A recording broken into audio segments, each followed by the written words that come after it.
The A's are still in last place. They only won one game this past week. They are still 30th in team batting average and 29th in runs scored. They are more than 10 games out of 4th place and nearly 30 out of 1st place. Is that something to be sad about? Well, no, because there's still time to get back in it with a 57-game win streak. It's also not sad for me because I got to witness the devastation in person over this past week in Western Washington.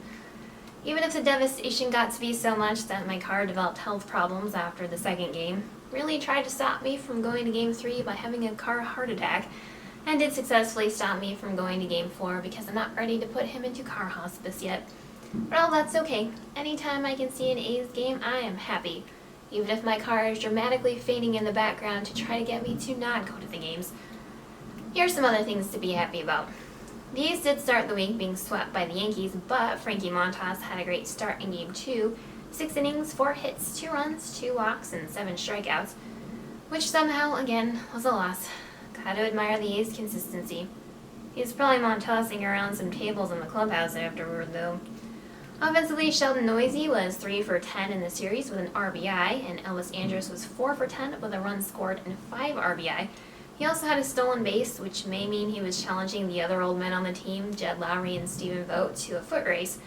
I don't know about you guys, but I'm pretty amped up for that one. They also only made multiple errors in one game this series. Then the A's took 1 of 4 from the Mariners, and I got to witness that one win, my second A's win of the season, along with 5 losses, but who's counting? Pitching-wise, the guy who had a good start in the game actually got the win, his first win of the season in July. In Game 2, James Kaprielian pitched 6 innings, giving up 3 hits, 1 run, and 2 walks. He struck out 4, and Lou Trevino pitched a scoreless ninth to save the game.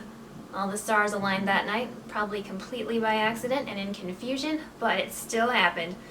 Paul Blackburn also had a stellar start on Saturday, going 6 1/3 innings and giving up just 4 hits and a walk. He struck out 5. At least he didn't get a loss, just a no decision. Trevino got the loss. It's like Dr. Jekyll and Mr. Lou over there. Offensively, Elvis Andrus was 3 for 9 in the series with 2 runs scored, 2 RBI, and 2 home runs. Sean Murphy was 6 for 16 with 2 runs scored, 3 RBI, and a home run. Again, they only had multiple errors in one game. So who was hot this week? Other than Frank, my Camry, whose brow was warm due to all of his infirmities. Elvis Andrus, he was 7 for 19 with 3 runs scored, 7 RBI, and 2 home runs. I hope this doesn't attract any GMs before the trade deadline. He is the handsomest guy on the team after all. Other teams have their own dreamy guys. Leave ours alone. This week in A's baseball and a meme.